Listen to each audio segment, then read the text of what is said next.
tarde, pessoal.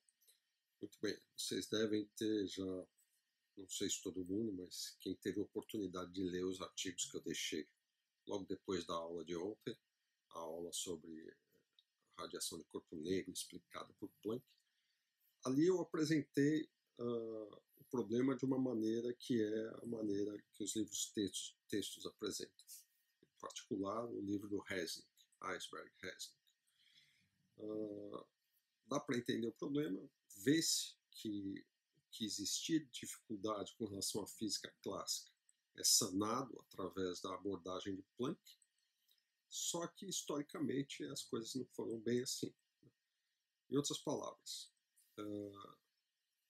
final dos anos 1800, Wien tentou explicar a radiação de corpo negro, fez uma proposta fenomenológica, ou seja, baseada nos dados. Ele propôs uma função que descrevesse a radiação de corpo negro, bem sucedida. No entanto, com Rayleigh e Jeans, a formulação que a gente já apresentou para baixas frequências, esses dois camaradas perceberam que o resultado de Wien não servia para baixas frequências. Propuseram até que os experimentais checassem isso, porque até então a curva de corpo negro era bem descrita pela teoria de Wien. Quando eles foram checar a proposta de Rayleigh e Jeans, eles de fato confirmaram que eles estavam certos. A proposta de Wien não funcionava para baixas frequências. Bom, Planck entra na história, tentando primeiro resolver o problema de corpo negro baseado na proposta de Wien, e depois, usando termodinâmica. Termodinâmica que vocês aprenderam em um dos cursos aí do curso de física, uma das disciplinas.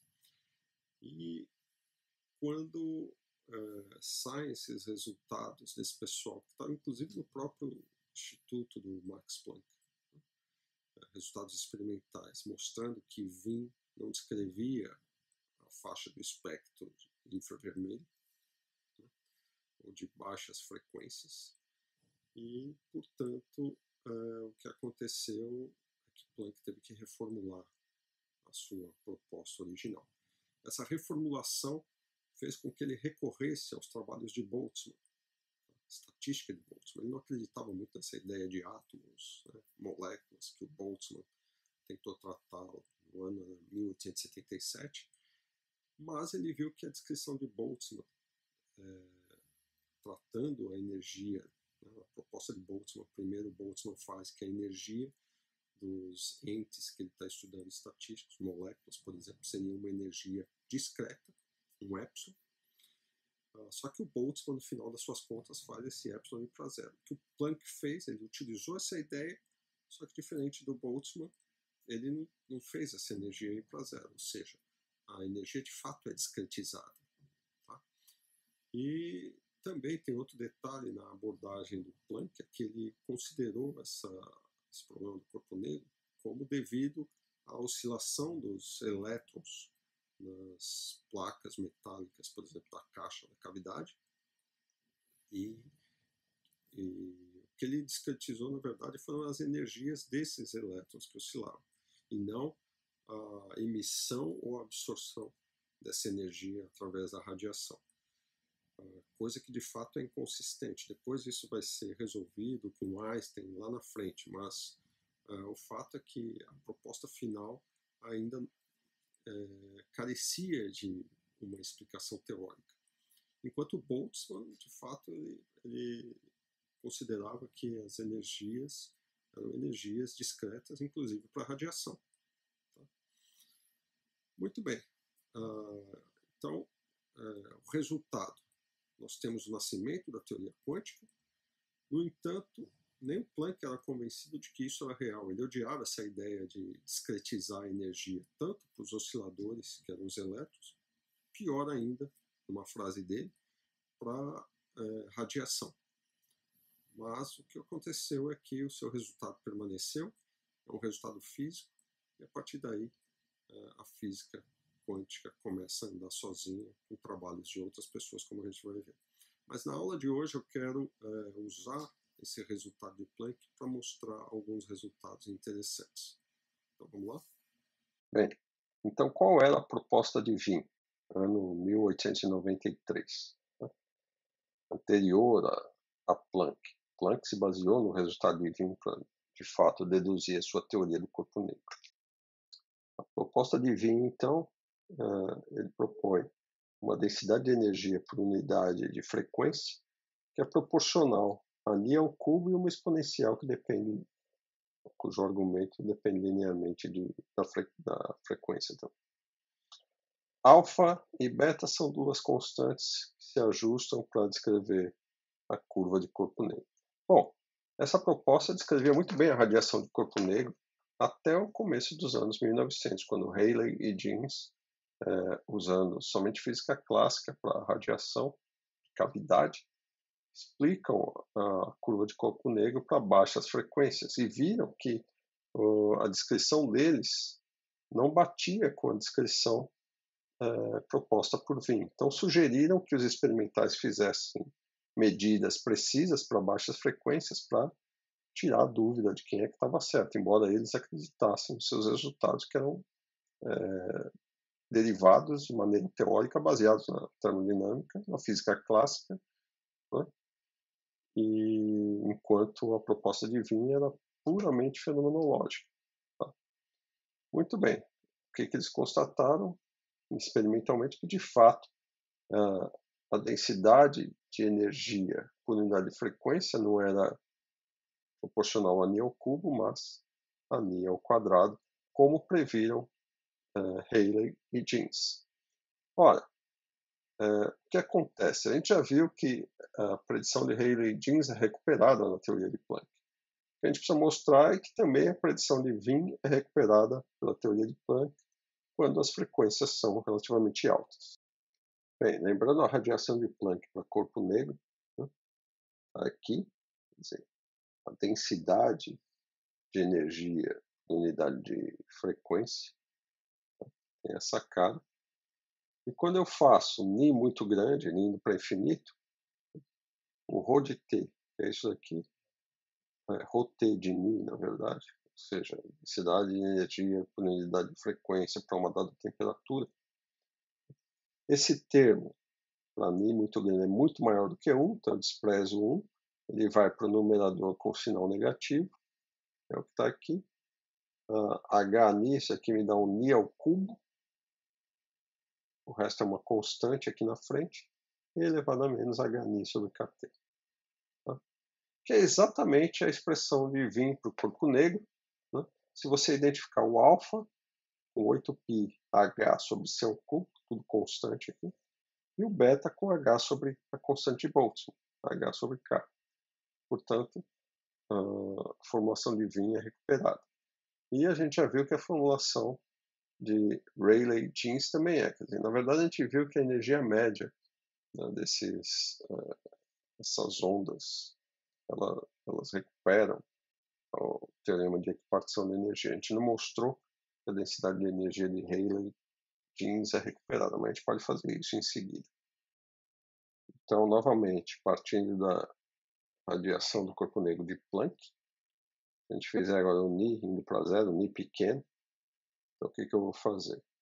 Só copiei aqui esse fator, isso daqui elevado a menos 1. A expansão para isso daqui, quando o Ni é pequeno, é 1 mais o argumento da exponencial, mais alguma coisa da ordem de Ni quadrado.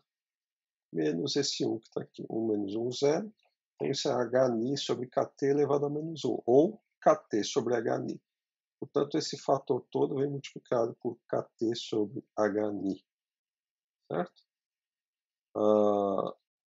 Aqui, o Ni ao cubo sobre Ni dá um Ni quadrado, vezes a constante, 8π sobre C ao cubo.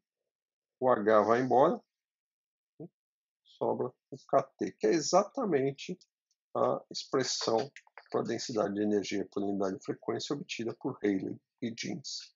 Se vocês lembrarem, Kt era a média de energia para as ondas estacionárias, né? E isso daqui vezes dni me dava o número de ondas no intervalo de frequências entre ni e dni. Então, uma densidade que vai com a frequência ao quadrado e não com a frequência ao cubo, como previsto por Wien, e também proporcional à temperatura. Então, quando as frequências são muito pequenas, essa densidade de energia, né, ela é linear com a temperatura. Então tá aí, recuperado o resultado de Rayleigh-Jeans, resultado de Wien. Só que no caso do resultado de Rayleigh-Jeans, vale lembrar que o Planck parece que desconhecia completamente a formulação deles. De qualquer forma, o resultado de Planck recupera todo o espectro de corpo negro, incluindo a parte devida a Rayleigh-Jeans e a parte devida a Wien. Então essa é a expressão que permite descrever corretamente o espectro do corpo negro e que introduz a quantização da energia. Quer dizer, a energia ela vem no que chamou Planck em quantums, pacotes de energia discretos. Bem, uma aplicação da radiação de corpo negro de Planck é agora obter a famosa lei de Stefan-Boltzmann, ou seja, a radiância é proporcional à temperatura 4, tá? Observando que a radiância no intervalo de frequências entre Ni mais Dni é igual a esse fator C sobre 4, a densidade de energia por unidade de frequência vezes Dni. Usem essa relação e obtenham a lei de Stefan-Boltzmann. Eu vou fazer isso aqui, mas eu sugiro que agora vocês deem uma pausa e tentem obter por si mesmos. É um excelente exercício para vocês. Não fiquem só vendo vídeos, porque se vocês não abrirem as contas todas, dificilmente vocês vão fixar muitos dos conceitos aqui e tecnicalidades. Então, minha sugestão é façam e depois voltem. Então, vamos lá. Realizar esse cálculo. Então, RT vai ser igual a integral de 0 a infinito, RT, dependendo da frequência, Dn. Usando essa relação em cima, C sobre 4, 0 a infinito, ρT, Dn, substituindo a expressão de Planck para a densidade de energia, unidade de frequência, 8π, Ni quadrado sobre C ao cubo, Hni sobre E, Hni sobre Kt, menos 1, Dn. Essa é a integral que a gente tem que calcular. Vou fazer uma mudança de variável, chamar Hni sobre Kt e x. Então, se eu diferenciar dos dois lados, vou passar todos os fatores constantes para o outro lado, eu tenho que Dni igual a Kt, que vem multiplicando, dividido por H dx. Vou fazer essa substituição na integração e eu vou ter, já com algumas simplificações, fazer umas simplificações primeiro. Né? Lembrando que C ao cubo no denominador com 1 no numerador, isso dá o C quadrado, 8 dividido por 4 dá 2, π sobre C quadrado, certo? Vou puxar as constantes para fora, K, T sobre H, esse Kt sobre H veio do Dni, né? Lembra aqui, ó, Dni é Kt sobre H dx, integral, sobrando integrando H, Ni ao cubo, certo? 1 sobre E elevado a Hni sobre Kt é E elevado a x, menos 1, e o Dni foi para dx com o fator Kt sobre H já extraído aqui da integral. Eu deixei um espaçozinho aqui porque eu quero identificar a seguinte coisa. Vou multiplicar e dividir essa equação por K, constante de Boltzmann ao cubo, temperatura ao cubo, divido aqui por K ao cubo T ao cubo e multiplico em cima e embaixo por H ao quadrado. Então, em cima fica H ao cubo e aqui fica H ao quadrado. Certo? Bom, com isso, eu posso reescrever essa integral da seguinte forma.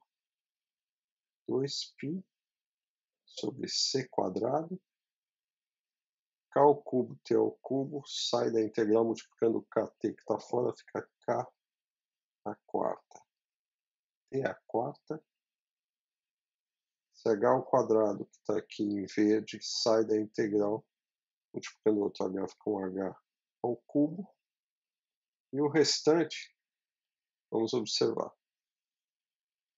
h ao cubo, n ao cubo, sobre k ao cubo, t ao cubo, é x ao cubo.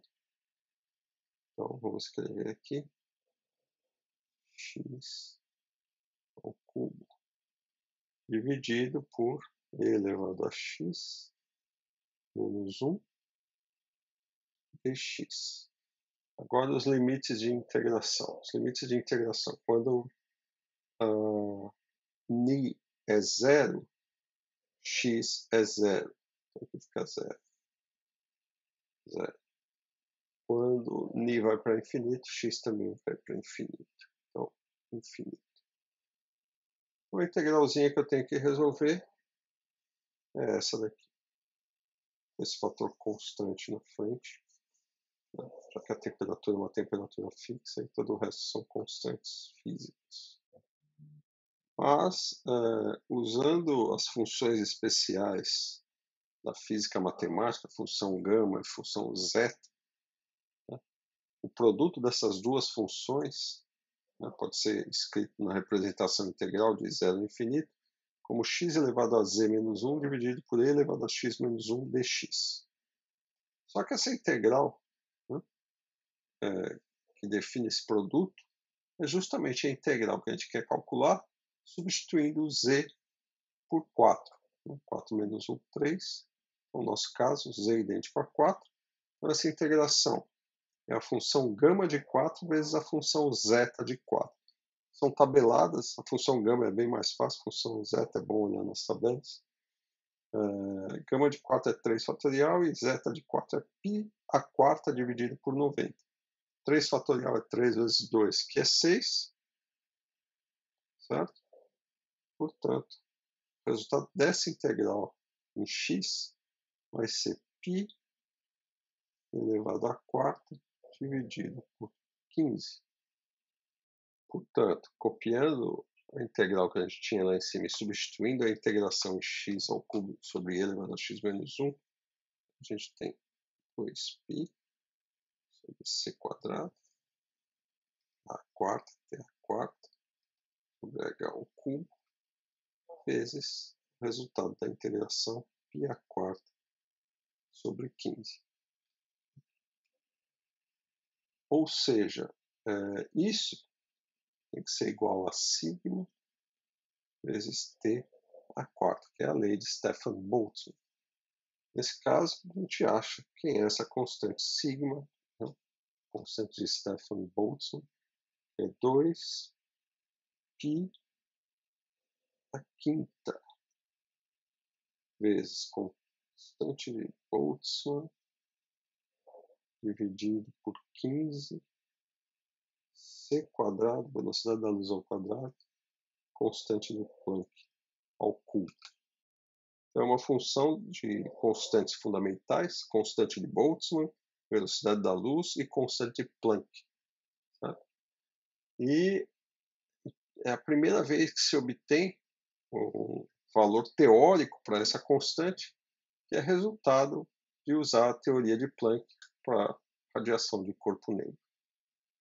Vocês podem aí colocar os valores das constantes fundamentais e obter quem é o sigma. Outro exemplo que a gente pode usar para aplicar a lei de radiação de Planck, corpo negro, é obter a lei de deslocamento divino, ou seja, o valor máximo, né, radiação em termos do comprimento de onda, ou seja, o lambda para o qual a radiação é máxima, é inversamente proporcional à temperatura. Ou, se vocês pensarem em frequência, a frequência é diretamente proporcional à temperatura de forma linear. Essa é a lei de deslocamento divino, que a gente viu lá atrás. Agora, como obter isso? Teoricamente, a partir da física, dos conceitos físicos conhecidos. Até então, você tinha a física clássica e nada permitia derivar essa relação. Vamos tentar usar a lei de radiação do corpo negro de Planck para obter. De novo, parem um momento agora e tentem resolver vocês. Lembrando que a primeira coisa que vocês têm que fazer é transformar a densidade de energia que está como função da frequência para uma densidade em função do comprimento de onda.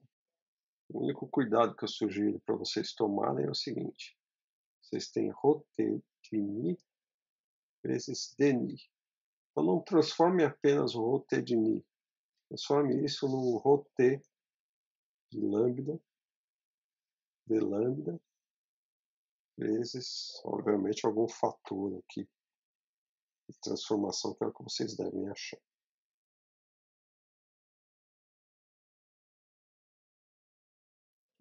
Certo, então a primeira coisa, vamos escrever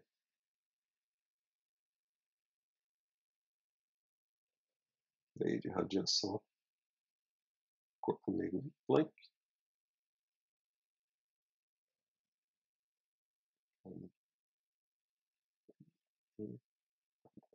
Isso,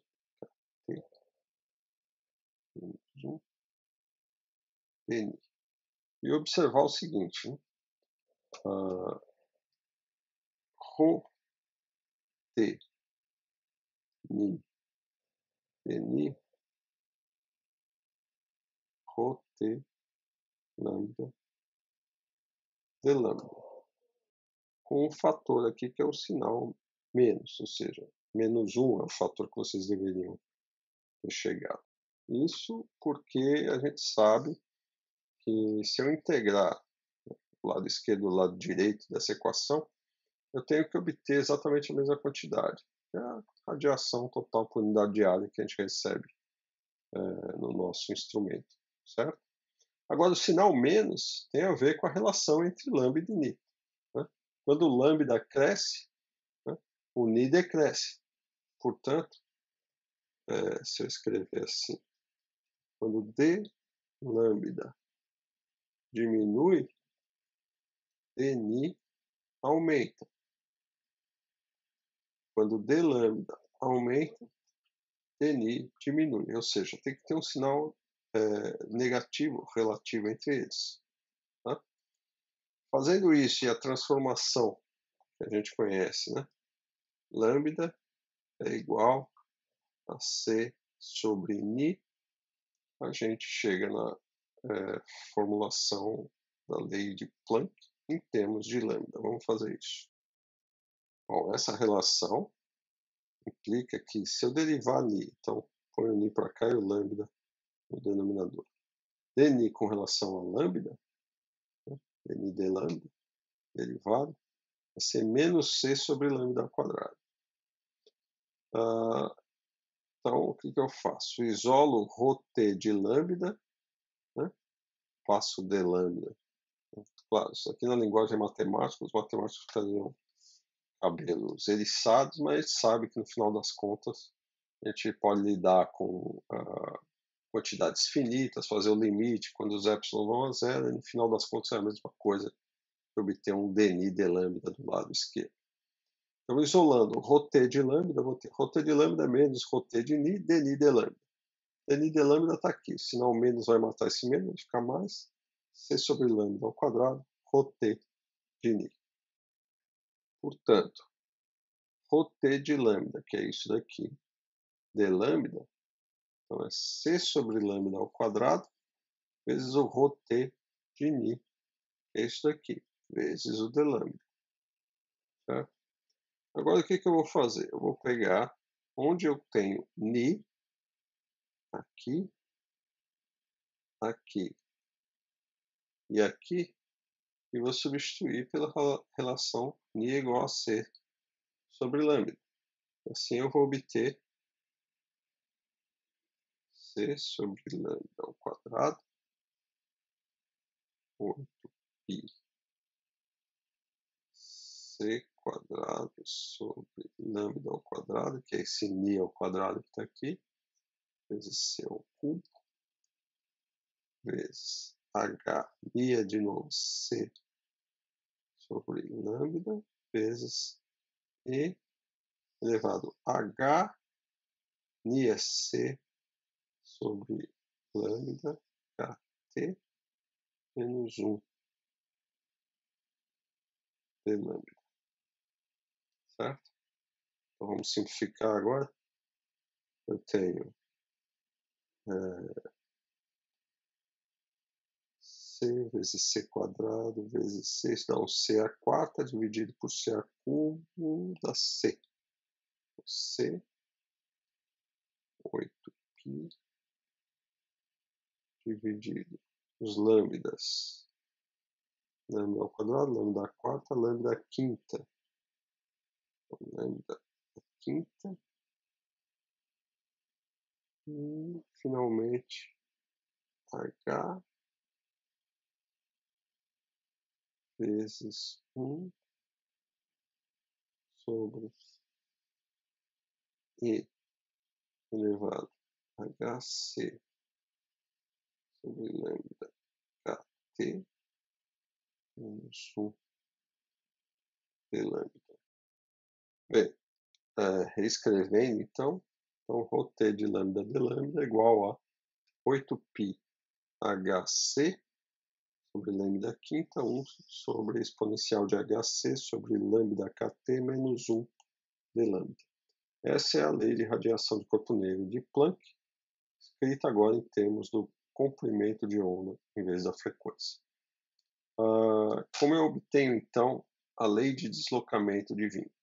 Agora é muito fácil, né? Posso identificar o ρt de lambda com esse fator que está aqui na frente. E eu sei que isso me dá o espectro de radiação, né, para uma região entre lambda e lambda mais d lambda. Então, o que eu faço? Se eu diferenciar esse ρ com relação ao lambda e igualar a zero, eu devo ter o ponto de máximo dessa curva. E espero que isso me faça recuperar a lei de deslocamento de Wien com a constante apropriada. Bem, fazer essa derivada é muito simples. Rho d lambda, eu derivo primeiro esse fator, multiplico pelo segundo, mas mantenho o primeiro fator e faço a derivada do segundo. E aí eu vou igualar a zero e espero recuperar a lei de Wien. Bem, a derivada desse primeiro termo é basicamente a derivada de 1 sobre lambda 5, ou lambda elevado a menos 5. Cai o menos 5 multiplicando 8, dá um menos 40. No denominador, com lambda 6. E multiplico pelo segundo termo. Aí eu mantenho o primeiro e derivo o segundo. Certo? A derivada desse segundo termo, isso é a mesma coisa que esse termo elevado a menos 1 no numerador. Quando eu derivo, cai o sinal menos 1. Né? Fica isso daqui elevado a menos 2, ou seja, no numerador ao quadrado. Aí a derivada, né, desse argumento, dentro do parênteses, é simplesmente a própria exponencial, vezes a derivada do argumento da exponencial, que é menos hc, como tem lambda no denominador, ficou lambda ao quadrado. Esse menos é justamente por causa do lambda no denominador. Kt. Bom, somando esses dois termos, eu tenho que ter zero, que é a condição de um extremo. Nesse caso vai ser o máximo. Bem, aqui eu só reescrevi essa expressão, colocando em evidência o termo comum, 8πhc, lambda sexta, né, e esse exponencial com uma única potência no denominador.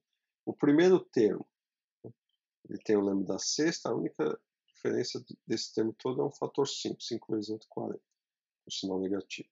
O segundo termo, a diferença é um pouquinho maior, tem um fator HC lambda KT, quer dizer, um lambda eu extraí para ficar lambda sexta, então sobrou um lambda aqui.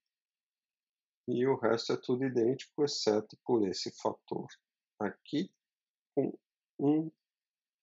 uma potência 1 no numerador, porque aqui já tem uma potência 1, fica ao quadrado. Tá? Essa é a simplificação, e eu vou fazer uma nova simplificação para a gente poder resolver isso daqui. Bem, a primeira coisa a observar é que eu tenho um produto de duas funções, tem que dar zero.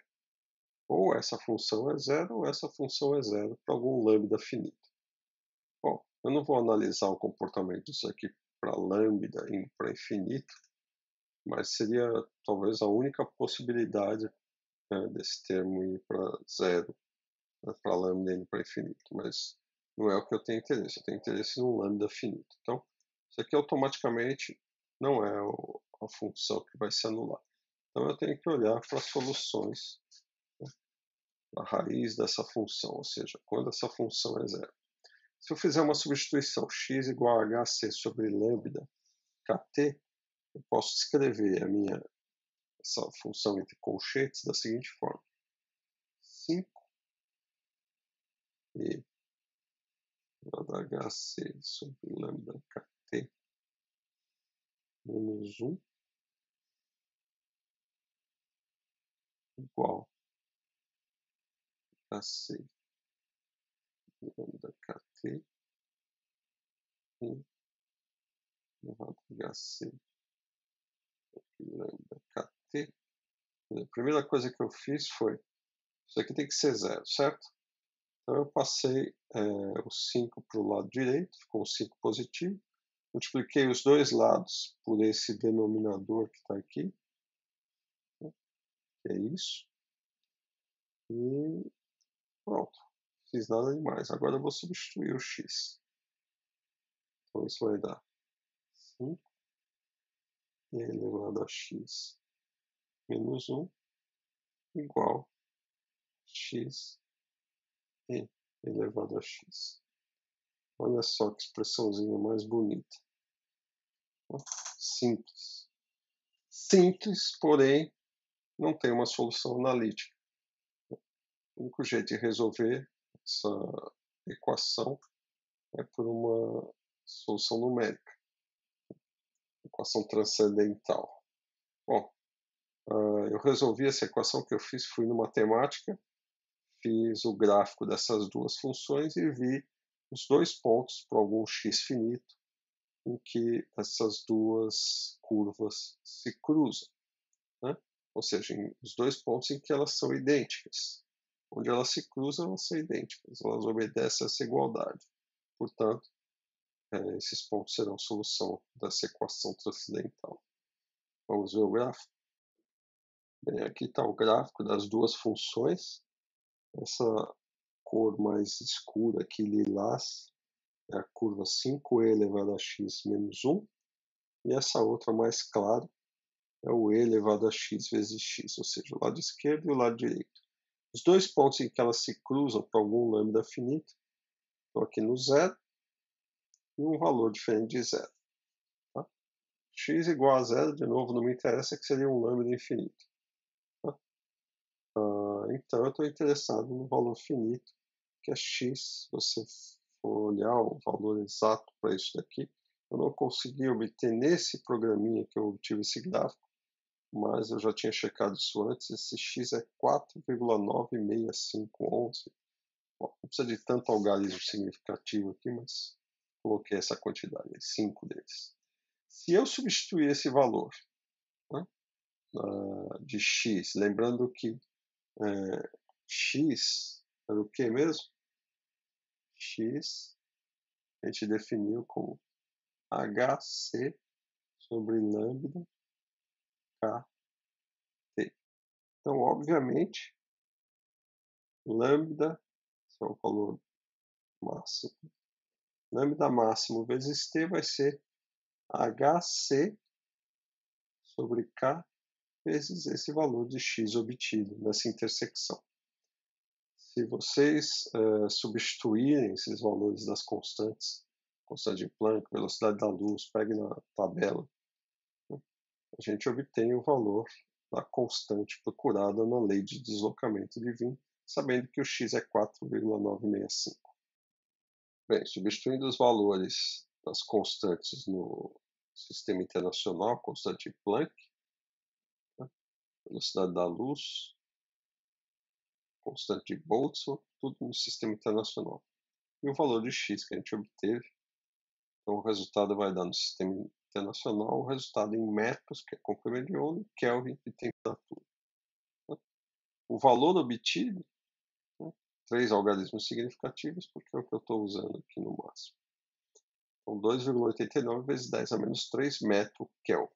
O experimento te dá 2,898 10 a menos 3 metro Kelvin.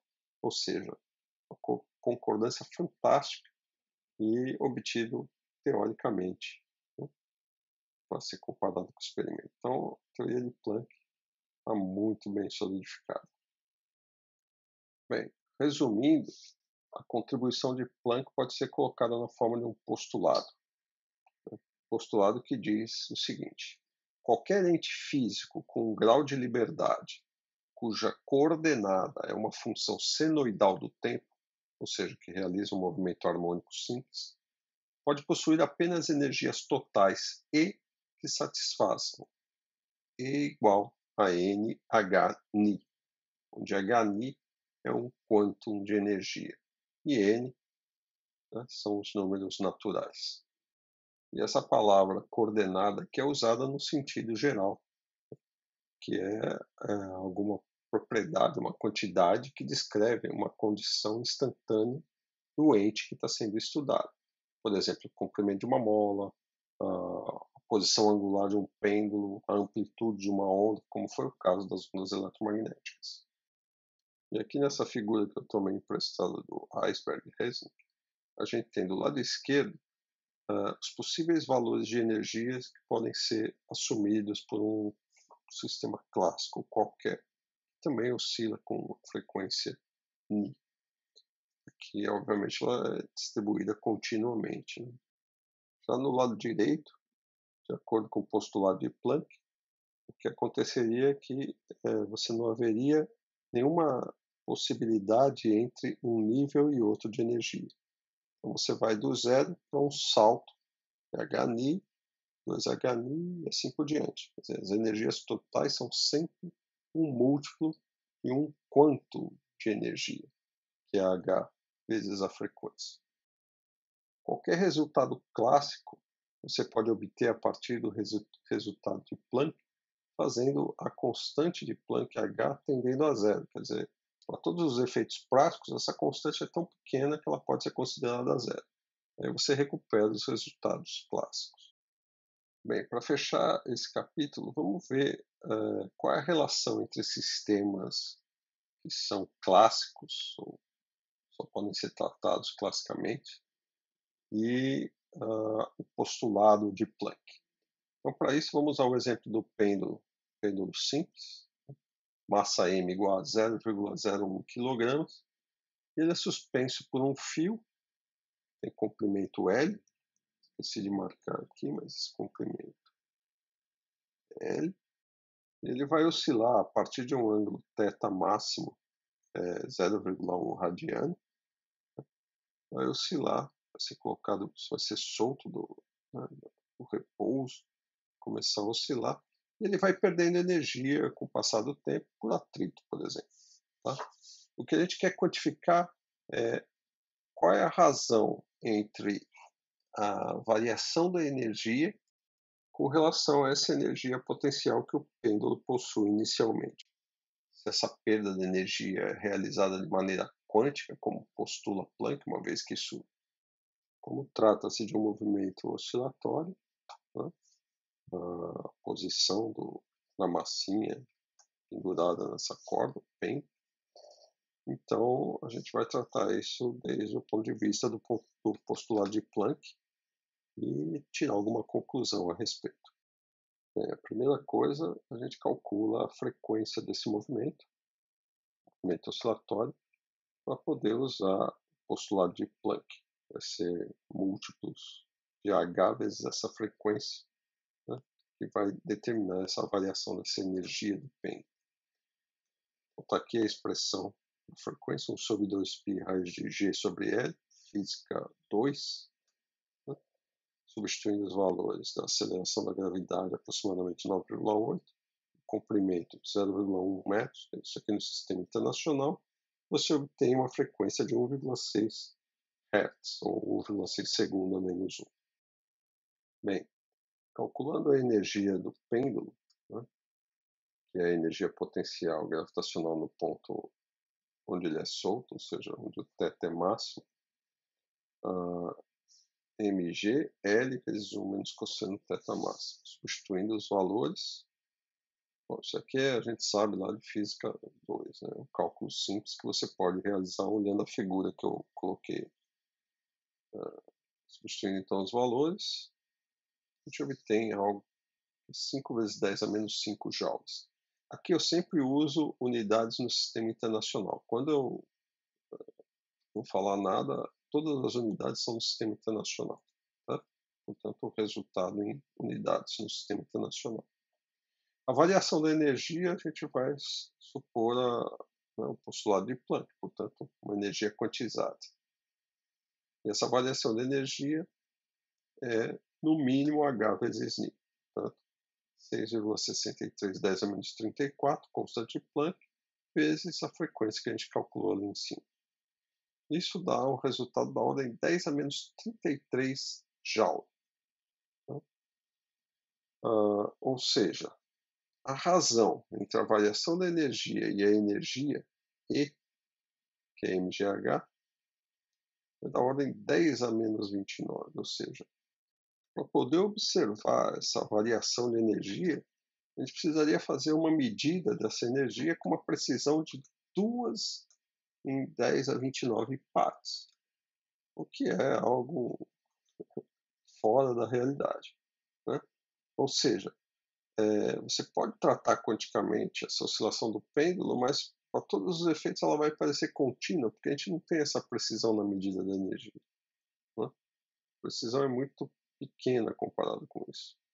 E, portanto, eu não preciso do postulado de Planck tratar isso de maneira quântica, eu trato classicamente como a gente está acostumado. E muitas das vezes esse tipo de raciocínio vai aparecer na vida de vocês. E vocês têm que saber diferenciar quando tratar e quando não tratar um sistema quanticamente. E é basicamente esse tipo de ideia que está por trás, esse tipo de raciocínio. Tá? Bem, com isso a gente termina essa parte da radiação de corpo negro, postulado de Planck, e demos o pontapé inicial na mecânica quântica. A gente vai estudar outros efeitos que vão levar ao desenvolvimento da teoria quântica a partir do próximo capítulo.